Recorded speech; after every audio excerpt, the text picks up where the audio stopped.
Okay, so this is a little bit different. I'm going to get back to that time lapse thing that I did. I actually recorded, because I got really far behind.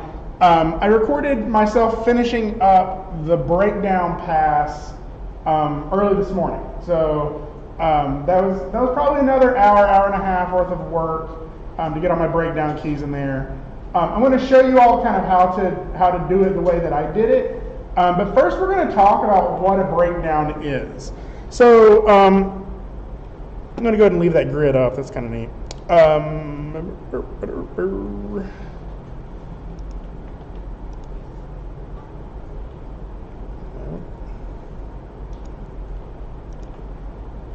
Just going to grab something that I can kind of see. There we go.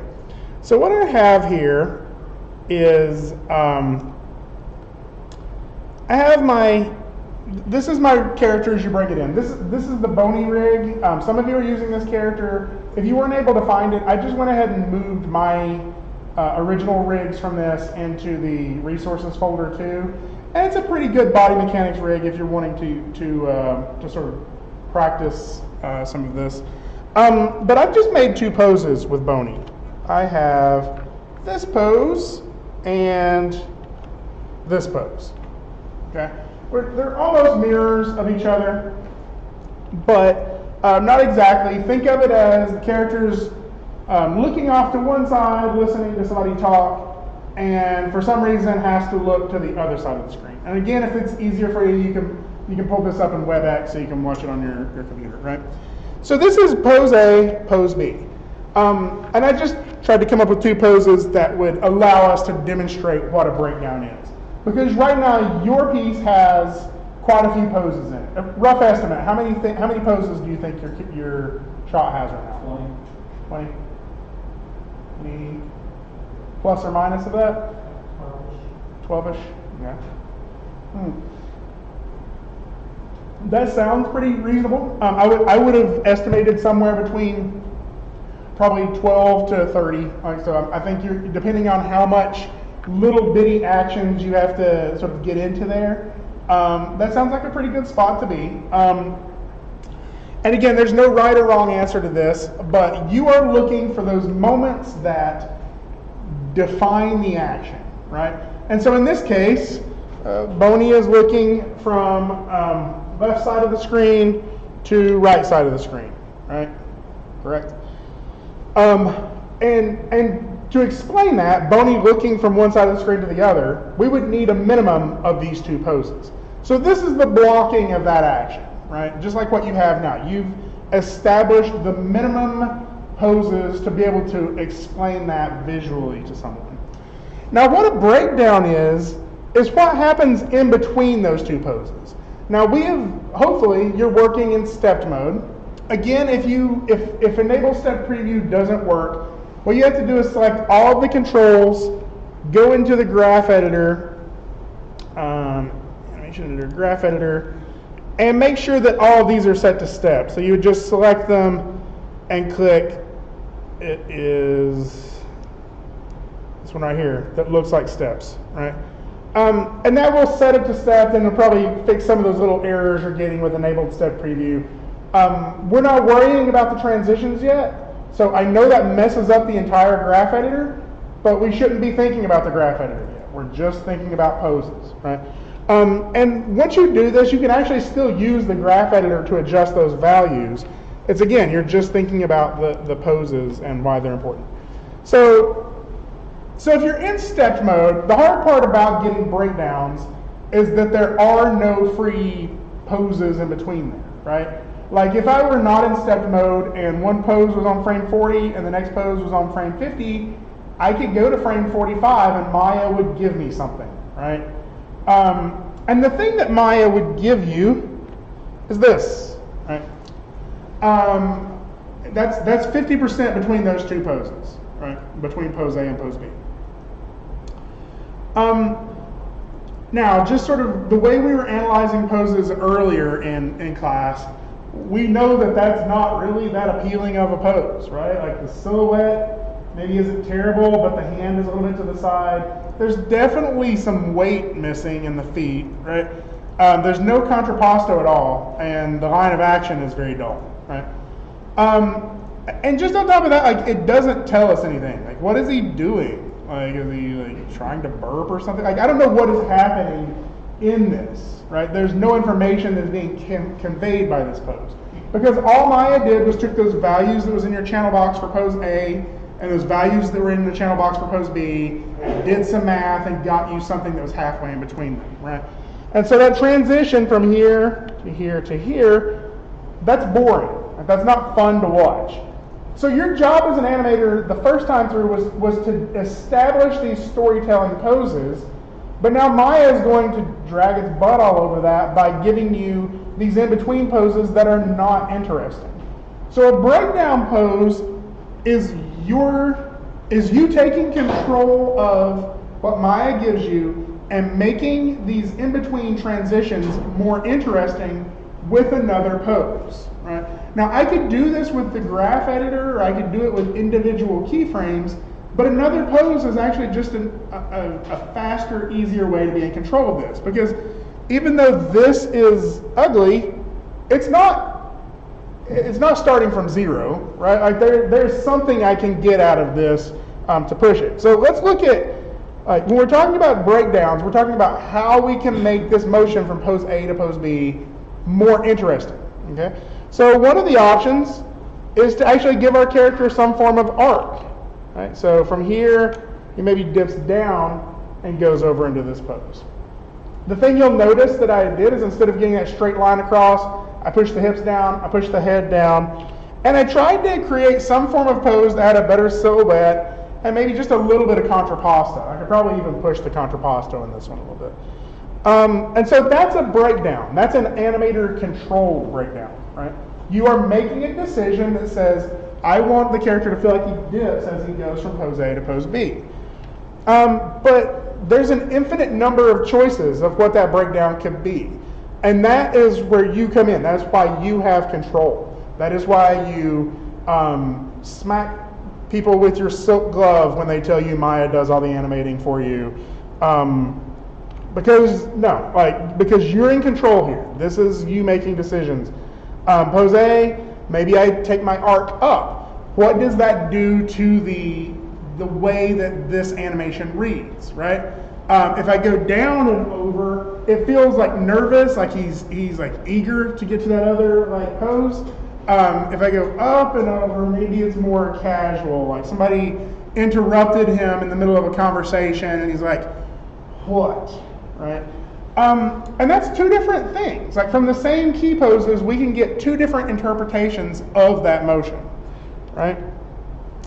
Again, from here to here to here, that's not a huge change, but what we're actually doing here is favoring one of our key poses, which means a breakdown pose can also allow you to add timing information and easing information into your animation, right? So instead of, if I wanted to show that my character sort of eases out of the pose looking to the right and sort of goes fast into the pose looking to the left, my breakdown can just favor the first pose, right? It's like, if we were doing math, it's like maybe 90%, 80% of pose A and 10% of pose B, right? It's not 50-50 right in the middle. And that way of thinking of it, and that percentage is actually pretty helpful, right? You think of this as 90% of pose A, right? But when we play that back, it's going to feel like the character eases out of that first pose and goes fast into the second pose, right? So we can kind of do, so it allows us to add some timing information, some spacing information, but it can also start to add overlapping action information, like drag, different things like that. You remember the pendulum we did in Animation Fundamentals? You move the platform, and we can get the swinging of the arm, but we can build drag into a breakdown pose to where I don't have to do everything in the graph editor, right? If I want it to look like the arms are dragging behind, I can just kind of build that into my breakdown pose. And now that motion across is going to feel, oh, a little too fast. a little bit like the arms drag behind, right? So again, what we're using this breakdown pose for is to add additional information to our character's pose. I feel like I don't have the right thing selected right now because I'm not seeing. Yep, I'm right. Show. I knew I was going to miss a pose here if I didn't do this.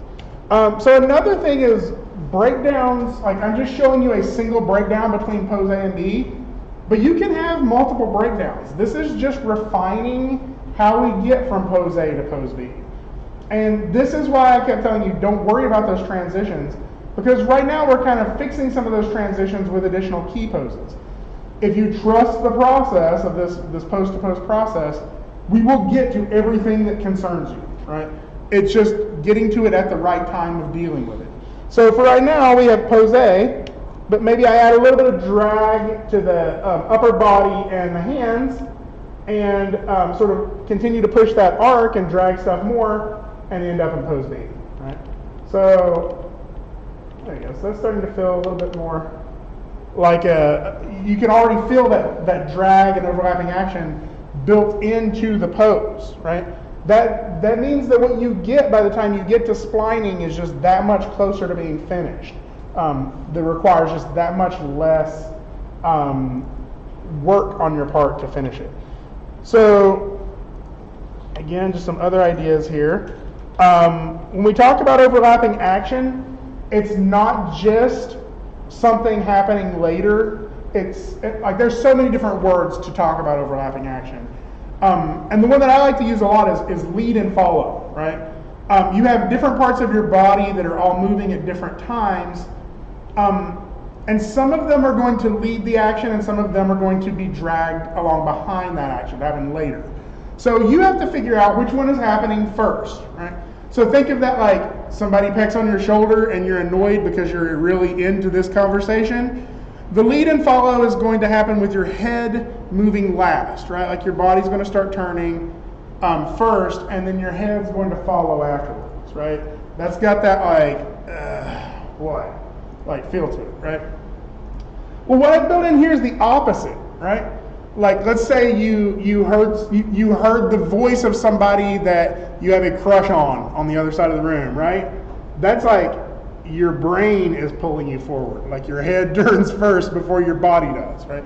And almost pulls your body along behind it. It's just like, what was that, right? So you're in control of that. You are in control of what leads the motion and what doesn't lead the motion, and it changes the way that this reads. Because if the character's head leads that motion, they seem more interested in the thing that's on the right than the thing that's on the left, right? Recognize that all of these keys are happening at the same time. I'm building in overlapping action into these poses, right? So keep in mind that we can add drag into this, we can add overlapping action. We can also add overshoot or follow through, whichever phrase you want to use. So to clarify about what this one is again, if you try to take your arm from pointing straight up to pointing straight to the side really quick, what you'll notice that will happen is when you get to this destination, right, the momentum of your arm can't just stop there. Like if you hit a wall, it could. But what will really happen is your arm will go past that point and then back up to it, right? We call that overshoot, or some people will call it follow through. It's that the parts of the object sort of continue to move and settle. And so that's what we're going to see here. I can start using a breakdown to add that overshoot, right? So if this is my starting pose, I get some drag here, but then I'm going to go to immediately like 110% of pose B. I'm going to go past pose B and then come back to pose B, right? And so what that's going to build into that, it's like this springiness to it. Try to see if I can time it right. Right? So you have to think of this. Whenever an object comes to a stop, you usually either ease in, right? It hits something and changes directions, or it overshoots, right? Like you're naturally, one of those three things is going to happen. So a bouncing ball has no ease in or overshoot. It just hits another object and changes directions, right? Because that energy has to be redirected. Easing in means you started to slow down before you got to your destination, so you could stop perfectly at your destination, or so you could stop sort of softly, I guess is a better, gingerly at that destination. Overshoot means you were going pretty fast and tried to stop suddenly, and you went a little bit past it and came back, right? A little bit past it and came back. And so we can use our breakdowns to define those motions as well. So again, like between those numbers of key poses, I have in this one 4 breakdowns between those key poses, right? I can have some anticipation with some drag into it. So my breakdown could be a little anticipation pose to the action. I can have some drag and some dip in here. I can have some overshoot from the side to side, some overshoot up, and then settle into the last pose, right? That's just a lot of extra key poses, but now that character is going to do exactly the thing I want it to do, right? And any of the creative decisions that Maya is now left in charge of, it really can't screw them up that bad, right? Like it's probably not going to, like, somewhere in those 3 or 4 frames of transition create such a drastically different pose that I am like disgusted by it, right? It's going to at least be in the right ballpark for me to fix it, right? So this is, again, to me, this is still the fun part. This is where we still get to be in control of how we're crafting this motion.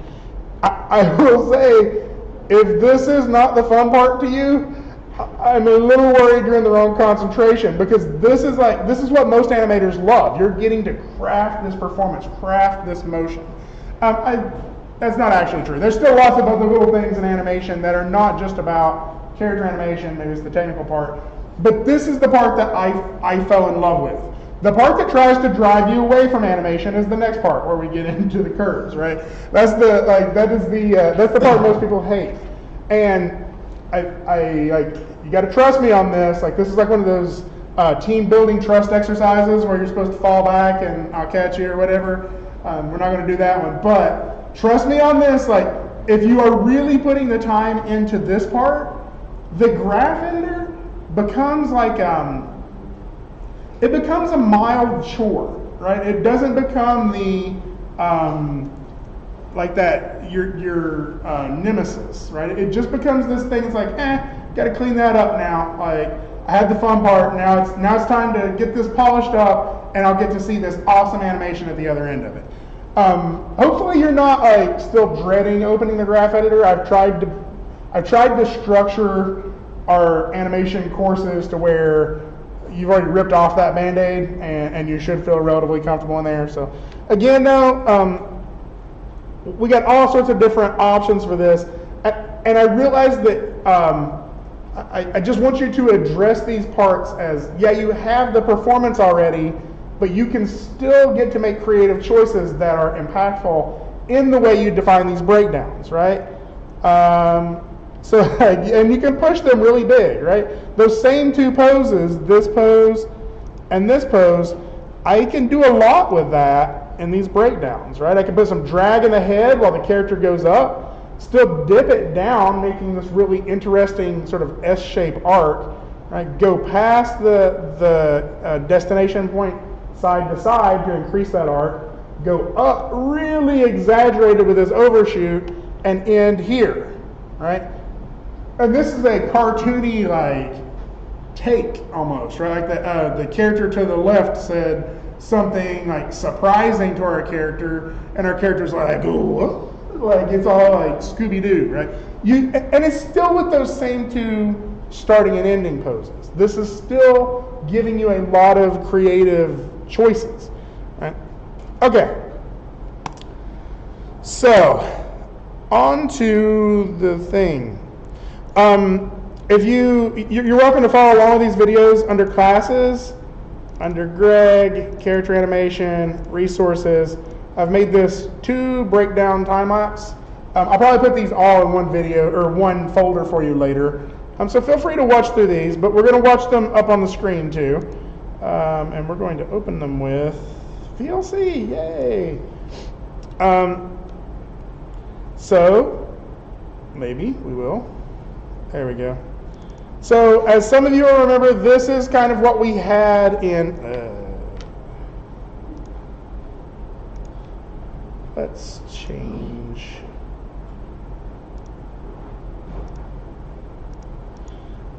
So some of you will remember this is what we had in spline mode, and it looks bad, right? Which is yet another reminder, don't put it in spline mode yet. Like, we're not ready for that.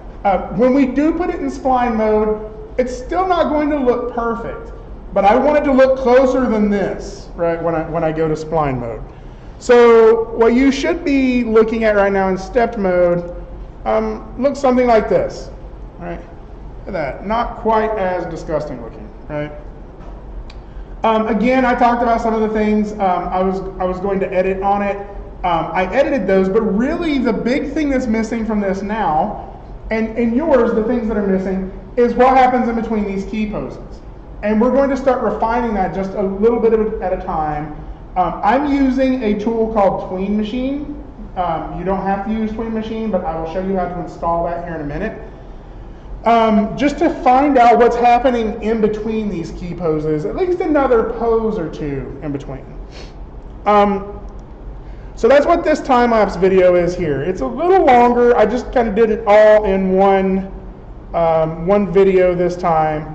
And if I need to go back, we can sort of skip back through it. What? That's not what I just told you to do. Okay, give me a second here. I want to open it in VLC. Just because I want to be right. That one. Maybe it was what I told it to do. There we go. So again, this is playing, I think it's like 700% of the speed.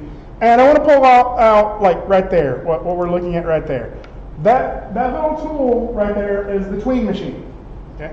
So when you have any control selected, it's just a slider.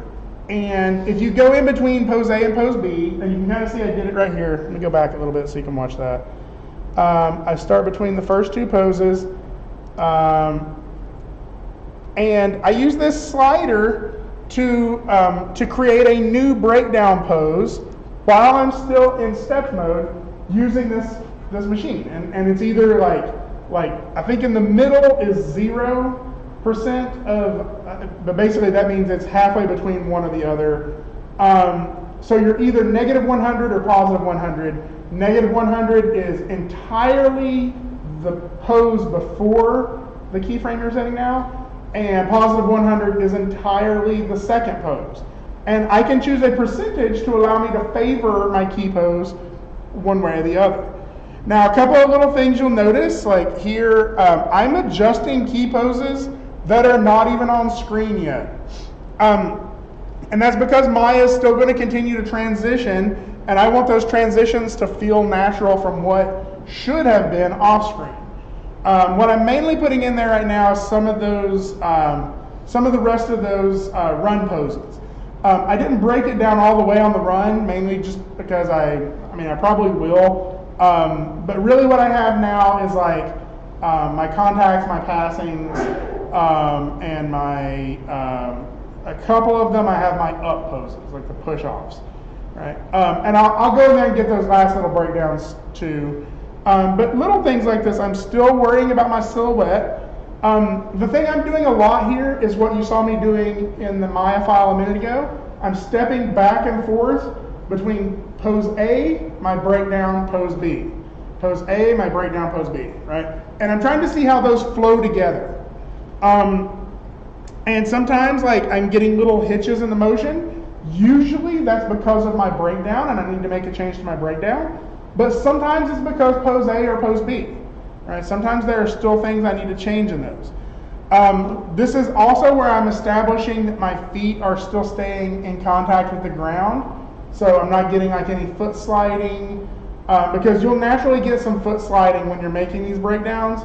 I'm just trying to make sure that my feet are feeling planted, and that this breakdown tool is actually this tween machine is actually a really simple way of doing that, because I can just grab my character's foot and say, you need to be 100% the pose before this, right? And then you can make small changes to the roll and stuff like that, but then your foot's not going to slide all over the floor, right?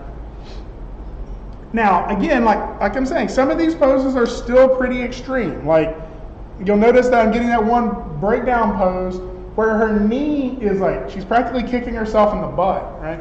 And I'm finding that in the reference. I'm still using reference. I leave this reference in there until it's finished, because I will find so many little things, little like subtle head shakes, little everything.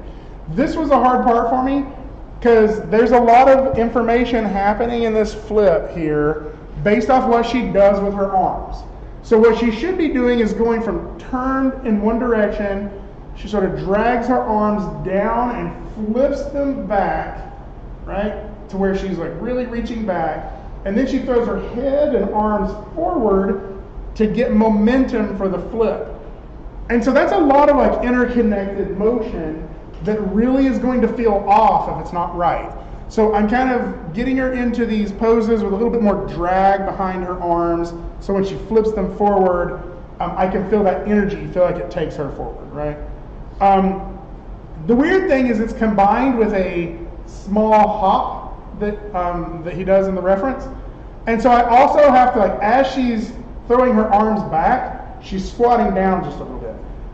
Again, in the importance of reference, if surely to goodness every person here is using reference, but just in case, like, that is something I never would have guessed, and I've been doing this for like 15 years now, right? I got that from reference. Like, I promise you, you do not know what is happening on a human body as well as you think you do. So, like, I really have to base a lot of this off of reference. Little things that help me here, check this out. As he launches up in the air, I just kind of was taking the chest and the head in the same arc. I'm going to back that up just a little bit so you can see it. I was just taking the head and the chest sort of on this arc together, but because of how he's doing that, flipping his head down and pushing his butt up, right? What ends up happening is the pivot point for this spin is not his hips and it's not his chest. It's like this weird floaty point that's in between, like sort of out in front of the stomach, right? That's why he's going to be rotating around, or what she's going to be rotating around. So that means as she pushes herself up, as her hips go up, her chest is going down. And that's how she's getting that centrifugal motion to get that flip, right? That may not even be applicable to yours, but I only got that by scrubbing through this and analyzing each of these poses, right? This area here, I think it was working. I wanted it to work better. So this is my example of pushing the pose. Like, I really wanted it to feel like she throws her arms forward. She has this giant head, right? Her head is enormous. And it just felt wrong to me, so I wanted to exaggerate that just a little bit more. And what I'm looking at here is I'm fixing some of the breakdowns for the landing. So you'll notice in just a second here, I go in, like what I just did there is I had her landing pose, right? She's landing on the ground. I'm creating overlapping action in this now by after she hits the ground, I'm having her arms and chest still continue to go forward a little bit. So this next landing pose you'll see that I start to add in here, she's already starting to stand up, but I wanted to move her hips forward and have her arms feel like they kind of follow through from that, right? I also really like angry hand poses, like where you can kind of curl the hand back like this and it kind of feels angry. And I wanted to put it's called a micro expression when it's on the face. It's like you can hide little bitty like quick expressions in something or motions in something that that show something about the character's inner thoughts. And so that really quick hand gesture, like we will notice it, or our subconscious will notice it, and it will start being this early read on the aggression that she's showing. You're also seeing I put another breakdown in here where I'm dragging her arms back like this even more, to make this like pull back feel harder. So like I'm really doing that. I will tell you, like, there is a point you need to be kind of careful when you're creating these poses to not like destroy the way the model looks. But if there is a control on your controllers, try using it and seeing what it does. Her neck still had all of the scale controls on it. So I'm stretching her neck there. I'm actually, like, I'm not putting a ton of deformation and squash and stretch in this other than in the spine, but I put some stretch in her neck there just to add that drag on this pose. Now the next pose is actually going to be an overshoot. I'm going to have her go further back and sort of come, settle into that last pose. So you'll see, like, my drag pose is just going to accentuate that next part even more. Now, here's where this tween machine tool is pretty cool. Like, look at what that percentage is set to. It's 110. So we were able to take it past our pose B to get some automatic overshoot where she goes past it and settles back. It's not going to be perfect. It's just going to give us a starting point. Again, I think it's important to recognize that all of these poses that are in our timeline, I am setting a keyframe on every control still yet. Okay, I'm still making sure I'm keying everything. Okay, so continue to watch here. You can start to see the, I'm kind of trying to build in this overshoot right here where she kind of like goes past and then comes back a little bit, right there. And then I put a couple of extra poses in the middle there of this long settle spot to just give her like some sway. And what I'm going to do is once I get into sort of the polish and spining areas, I'm going to give her like this like heavy breathing, like out of, she just did a flip for God's sakes. Like she's going to be like you know, like kind of like ready to fight. And there's a breathe control in there that I can add a little bit of that on there. So again, like if you watch the time on this, I think this video alone, there was a little bit of prep and like analyzing the video that went with it, a little bit of other things that happened right after this. But just this video alone was about an hour of me setting breakdown poses. And I tell you that not so you go, okay, I should budget an hour for that. Like I've been doing this for 15 years. I tell you that so you recognize you should probably budget 2 to 3 hours, if not more, for this part, right? And this is still thinking about poses. These poses are going to come a little easier though, because you have starting points for them. You have pose A and pose B, which hopefully already are pretty good, right? So finding that breakdown pose in between is just going to be adjusting what you get kind of automatically from Maya. Okay? So I'll show you how to use the tween machine here in a minute and show you that there's a couple of other tools that you can use as well. This is what I'm getting now with my breakdowns.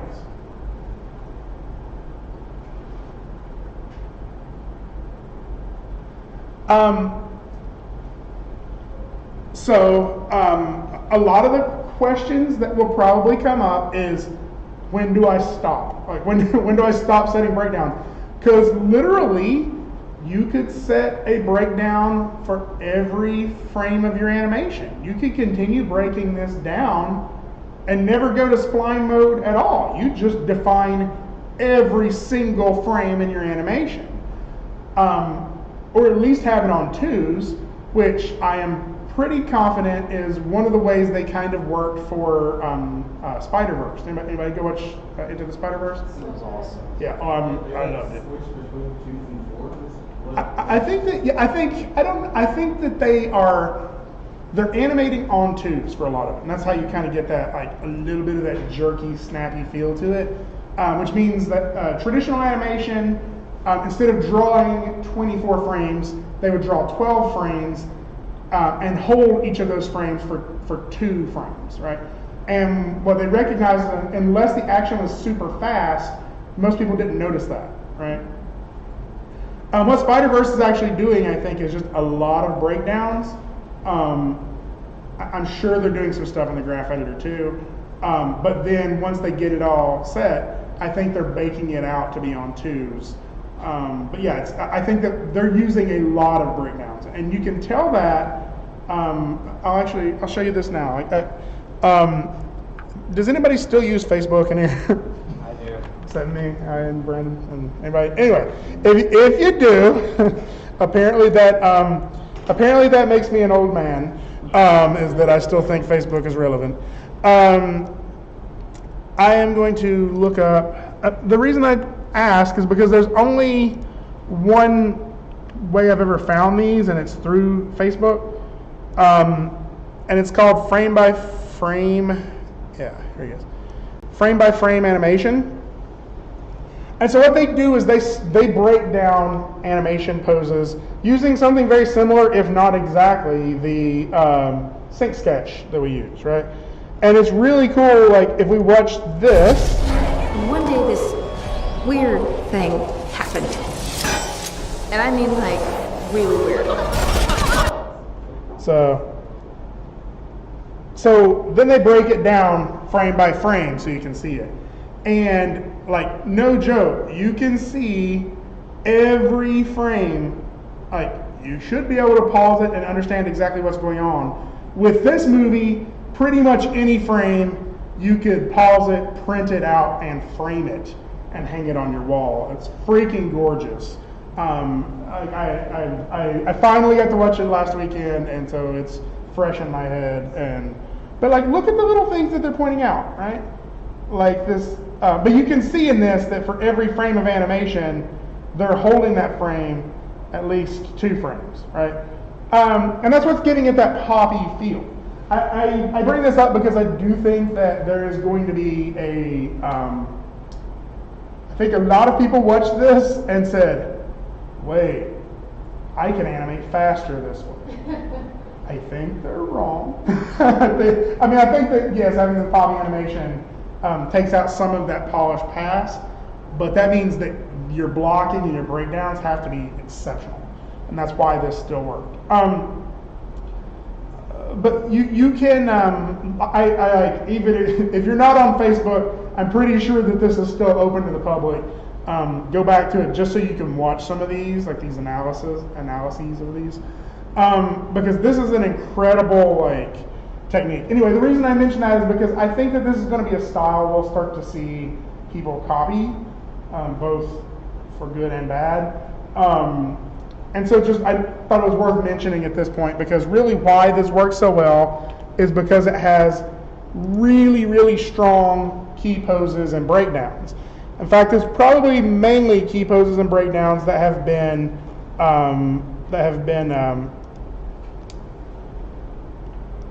polished very well. So again, this is a great website because you see these things, like he's showing you the line of action and all of this and why that's significant.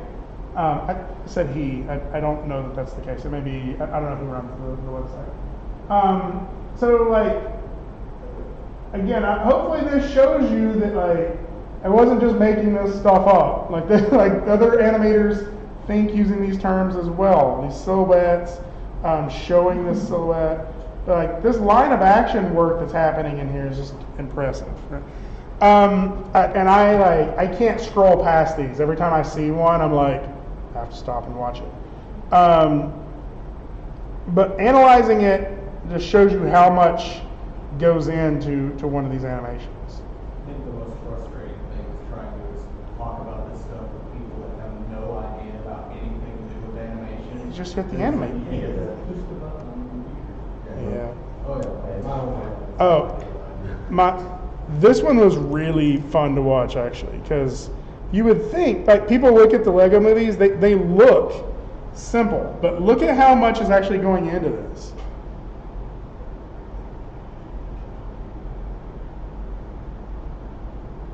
Again, clear poses, strong line of action, strong silhouette, and it's important. It really is important to how these things communicate. So that's what we're doing. See, I'm just going to end up watching them all if I don't. So that's what we're doing right now. Is we're trying to clarify. And now I'm like nervous to play my animation in comparison to some of those. I'm trying to find those points that make it read clearly, because you're going to watch that animation and you're not going to consciously recognize that. You're going to feel it, all right? And so that's where these breakdowns and everything come in. Again, the reason we're still doing this in stepped mode is because this is what this animation currently looks like in spline mode. Parts of it are working much better now. Parts of it are messed up, right? This is where we start for the next part of the lesson, right? I'm not going to do that today, though, because I think this is plenty enough to digest. Definitely not want to move too far past this and get too far ahead of you, because you may still really be working on the poses. I want you to be thinking about poses. But again, this is why I don't put it in auto, tangent, or splined, or whatever, is because there's so many little things that are broken in here, and then you just feel like you're doing something wrong, right? But you're not. If you're watching it in steps, you realize, oh, this is looking good. Like, this has all of the elements. Every decision I've made at this point, I am happy with that decision. Are there places I can push it? Yes. I especially after watching that spider go in animation, there's definitely things I could clarify in this. Remember that all animation is, animation has a style to it, motion has a style to it, and this is not in that Spider-Man, Spider-Gwen style. I'm kind of stretching and pushing it a little bit, but I'm not going super exaggerated. And I think it's also an interesting conversation point. Spider-Verse was not cartoony. Spider-Verse was exaggerated. And so again, it's pushing those poses for extreme clarity, right? So I really want to try to find another reason to keep talking about Spider-Verse, but I know I love this. You almost forget that Incredibles 2 came out the same year. I know, you know what? That's what I did. I walked out of the theater from Incredibles 2. Those are the only two movies I watched in the theater this year, because we just don't go to the theater that much because my couch is more comfortable.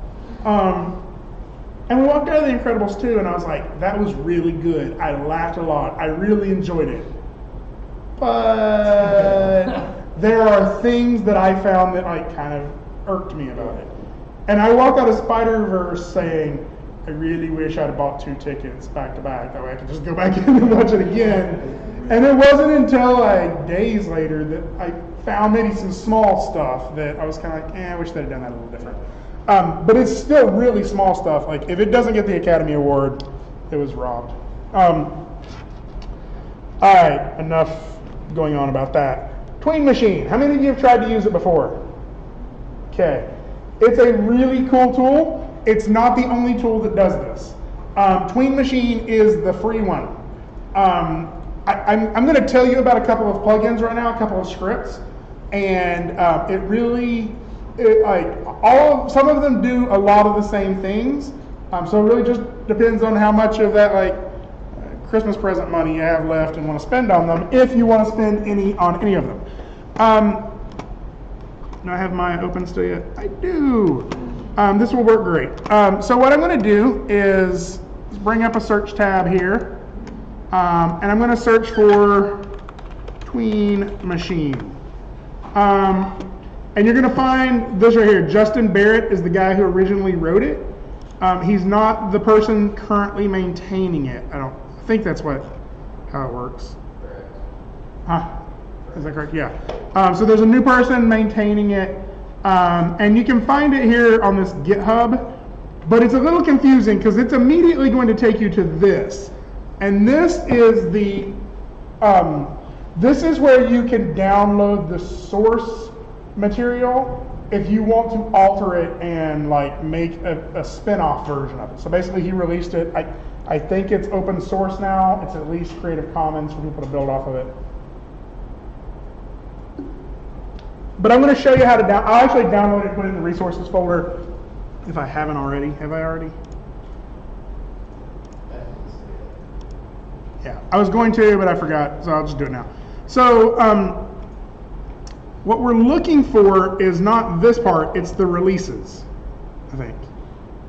Is this right?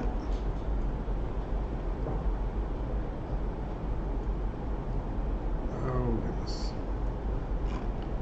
I think this is it. Yeah. So source code, go ahead and download this. 3.0, is this right? It's going to give us a zip file.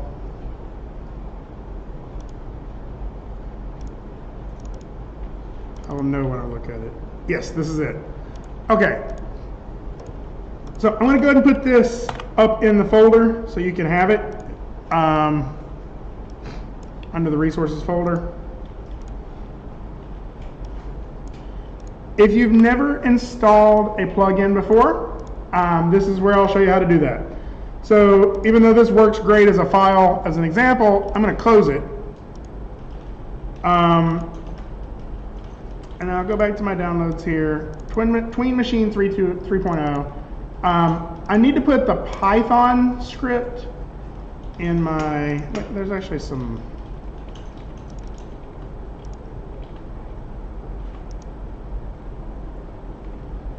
this used to come with,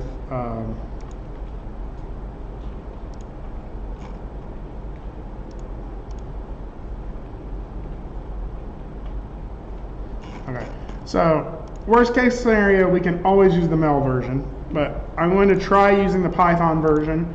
And I believe how we do this is we copy this, Tween Machine, Control-C, and I'm going to put this on Documents, Maya, and then there's multiple places you can put scripts.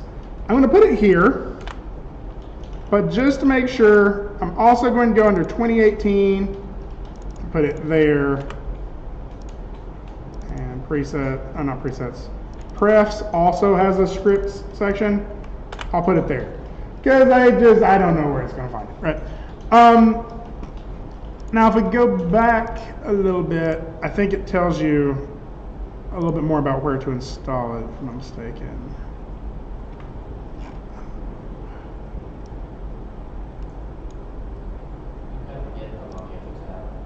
Do what? Yeah, does it tell you in here?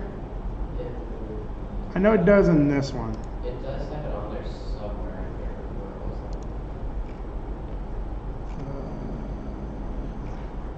in here. Here it is. So yeah, it's saying put it under the Maya version script, right? And then we want this, if we want to use this icon, we can put that in the prefs icons folder. And I'll show you why that is. Like it's so your Tween Machine can have that little icon if you want it. So just to show you, we can really put that anywhere, but under prefs, icons, I can paste it in there. So once I've done that, Maya knows that scripts are in those locations, right? So when I start up Maya, it's this little piece of code here that I have to run in the Python tab to get this to open up, right?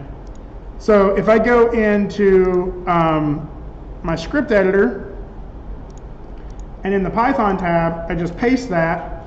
What? Apparently that didn't work. Control A, backspace. Let's try that one more time. Copy. There we go. Highlight it, hit Control Enter, and it'll launch the Tween Machine. Okay? Now, the reason it gives you that icon is because we can make a button for this. Right? I can go to my custom tab.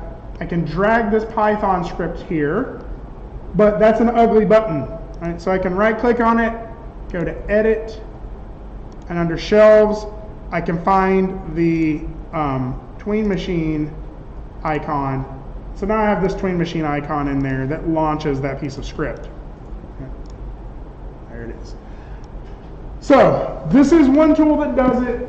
If I know I went a little fast on that, but I'm also recording the video, so you can watch the video in a minute to install this if you want to. So let's go ahead and open up that that Maya file we were looking at earlier. File, where's that recent files? There it is. So the reason this is cool is because it works with anything you have selected. Right? I'm going to select all my controls really quickly. And so if I have all of my controls selected, again, I can make a button for that too if I wanted to with what I just executed there, which was those two pieces of code. That one's a Mel script. So that's going to select my entire character, right? But again, I can do it with any individual frame, right? And so you'll see here that in between frame 10s and 20, or I'm sorry, enter any individual control. So you can see here between frame 10 and 20, I'm still set to stepped mode, right? But I have the entire character selected, and if I wanted to just grab this slider and start moving it, it will give me a percentage. So right now, 48.9 or negative 48.9. It gave me basically 50% of pose A, and I guess technically 150% of. Oh, that's not right. That percentage isn't actually. Yeah, it still works. But it gave me like a percentage, which is really probably closer to 25% of pose A, 75% of pose B, right? Let's say I wanted to favor pose B more. I can slide here and get something closer to pose B. Now this will give me a breakdown pose that has some of that timing built into it now when I play it, but what it will not give me is a more appealing pose, right? This is still not a great pose. So crafting that breakdown, this is just the starting point. Like this kind of gives me something to start with and be like, I want to ease out of that first pose. So I'll start here. And so now my motion looks like that, right? But in that easing out, I want to drag my character's chest a little bit behind, and I want to drag the head behind, right? I also want to drag the arm. Oh my goodness gracious. That is not supposed to happen. Select everything, hit S. I have a feeling it's just a, oh no. What did I do? That's what kept happening at my house. I think it's that like crossword Maybe. Let's try this. See if this fixes it. Windows, settings and preferences. Preferences. So I have a feeling. Yep.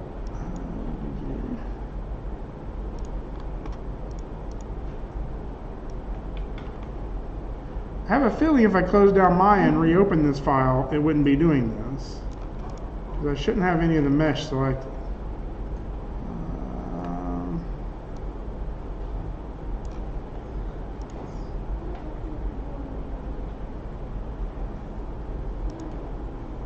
Let's also try, maybe it has something to do with the graph editor.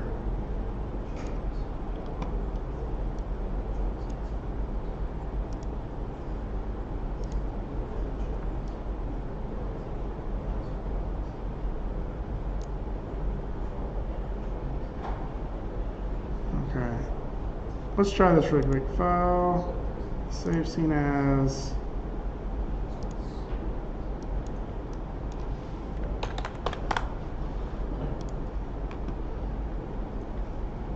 I have a feeling this is a Maya issue, not a rig issue.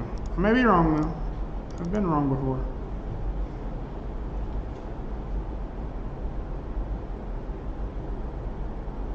Considering how often we're always cursed with Maya, I guess most of us would probably. Yep. So it was that. So that breakdown is actually working now, and you can kind of see where it's coming from. I think actually it was. So if you're having this issue, I believe where that was coming from is this settings and preferences. If we go into settings, animation, setting that to DG seems to fix it sometimes. I usually also uncheck that GPU override, because really what was happening is it was looking like our model was exploding, and really what was happening is Maya was just rendering it as if it were exploding through our graphics card, right? And so it's really about how Maya and the graphics card plays in order to display an image on the screen. And it's like, it's calculating a part of the rig before it calculates the deformation, something like that, right? And so like changing the way it evaluates it will sometimes help that. I know that's weird, but okay, back on track. Selecting the rig. Again, I can set, I usually work with auto key on. It's kind of your call on that. But you can see that I'm starting to be able to get those breakdowns now with this tool, right? The overshoot that I was getting is if I go to options and click on this overshoot, right? Then I can go in here to say frame 18. Frame 20 is where I'm ending, right? I'm going to shift some of these back for timing reasons. I can go here to say frame 17 or 18, and I can set this up to be like 115% of frame 20. So it's going to go past frame 20 and then allow me to come back to it, right? So this is one of the tools that does this. Again, it's not the only tool. There are several of these in existence. If you have some money you're wanting to spend on animation, one of the ones I would really recommend right now is Animbot. If you go to animbot.ca, there's some cheap options for it. The cheapest option is $4 a month. I'm currently doing the pro version because that also gets you ongoing versions. But it is not just that tool. Like, it's 150 different scripts that are all animation based. But one of them is that breakdown tool as well. So I guess what I would say is, like, if you find this really useful using the Tween machine, which I think most people will, that's why it's been out there for so long, I think that you will eventually find other uses for other scripts. And recognize that that's not cheating in any way. If there's a script that helps you with animation, I mean, you're an artist, right? It's like buying a nicer brush. Right? Maya is not the nicest brush on the shelf, right? But you can make it really good. Okay, questions on any of this? I know I covered a lot of different things today. Okay, so what I'd like you to do is keep working. We have work time in class today, but I wanted to take just a minute and look at D2L because it is such a masterpiece. We must marvel at it. Right? That's not D2L. What is D2L? GitHub. I don't even know where I have my D2L page up in there. That was not it. Here it is. Ha! I knew D2L still existed in there. So great work on the discussions. I will I'm sure most of you have noticed there is a grade for this. Like it's not a heavily weighted grade. I think a project is it's in the exercises, but it doesn't. It's like 5 points versus an exercise being 25 points. I think it is. So what I would want to talk about is under content, under our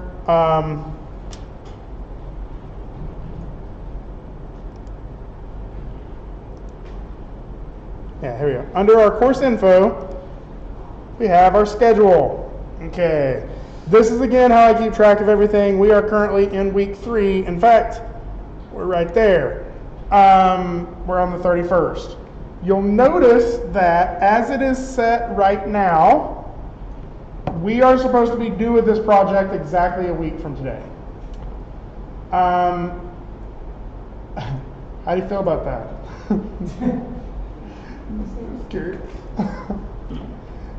Anybody happy about that? I would rather make it, we missed a day, but really just like, a lot of different reasons. I'd like to give you a little bit of extra time on it. I think I'm going to push to have it due, instead of on the 7th, have it due on the 12th. So that would give you that following weekend and another day to turn it in. So it'd be basically we're pushing it off by one class period, right? So I'm going to strike that out. Control-C, Control-V, and strike that out. So that's the new due date, right? Some of this stuff in the notes, like I I really haven't been keeping those, like, I know what we're looking at each day. I'm actually not referring to this, I'm referring to a different setup that I'm using for it.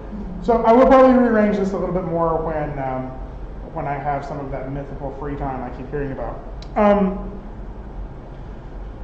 So what that does, it gives you a little bit of extra time, but what that also does is it gives us next class period, Tuesday, right, for me to go over the splining process. I'd like you to try to kind of keep up with this to where you're ready to kind of be close to starting to spline then as well. I think based off of what I saw in the feedback or in the discussion, you all are keeping up with me. You are blocking. I think you're probably ready to jump into the blocking plus, implement some of that feedback first on those poses. It'll make blocking plus. Blocking plus is another phrase for breakdowns. But entering that phase of it, I think you're pretty much ready to do that. It'd be nice that if on Tuesday you've kind of done that process and we can look at it one more time. Maybe I'll sort of hop around the room, give you last minute feedback. But it would be nice that after I give that lecture, if you're able to start splining then, because then that gives you almost a week to do all of the splining process. It will take that easily, right? Because there is a process to it.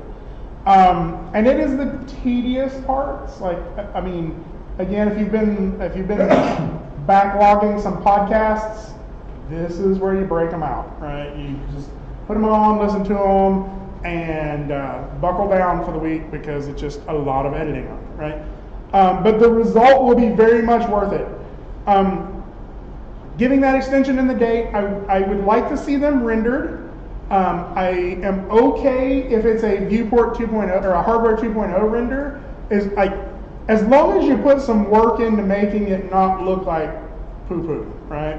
Like, let's try to like show part of the appeal part of the personality part comes in the form of making it look finished, right?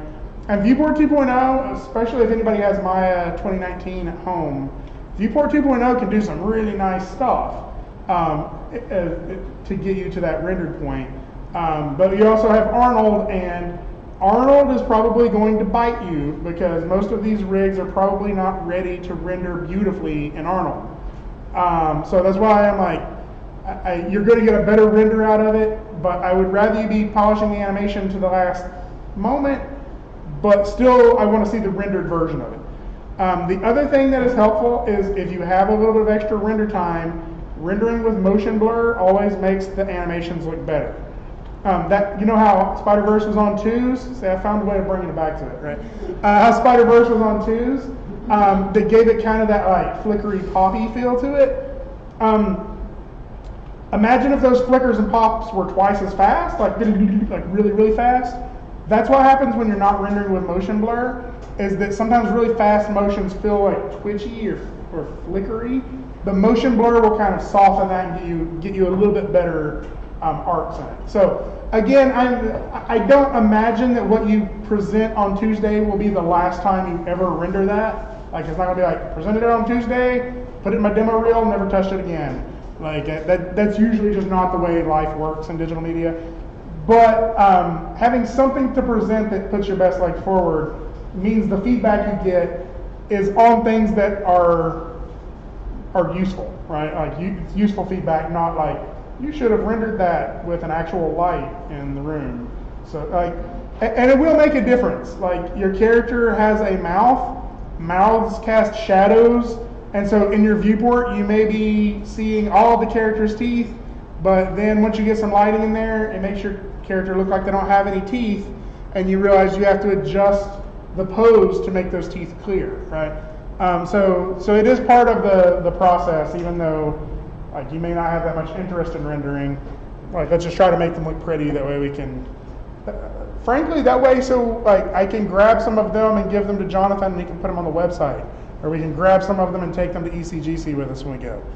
Segue, not the weird little bike things, but if you're interested in going to ECGC, we had the meeting for that last Friday, and I know some people were in it.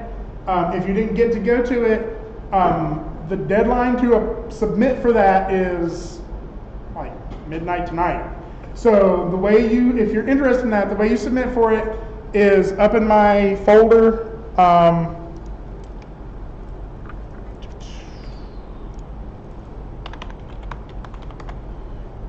Under DIGM classes, Greg, ECGC, there's the submissions folder and there's a form to fill out.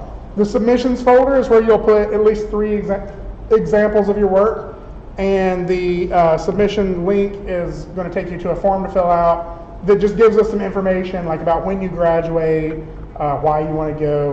Right now, it's not a ton of people in there. Like I expect that there will be people bombarding it tonight. But if you're interested in going, pop it in there. If you have any more questions for me, I'd be happy to chat with you about it. All right, any questions on any of this? Anything animations I can teach you? All right, go forth and make awesome animations then. I will upload the video to YouTube here in just a minute.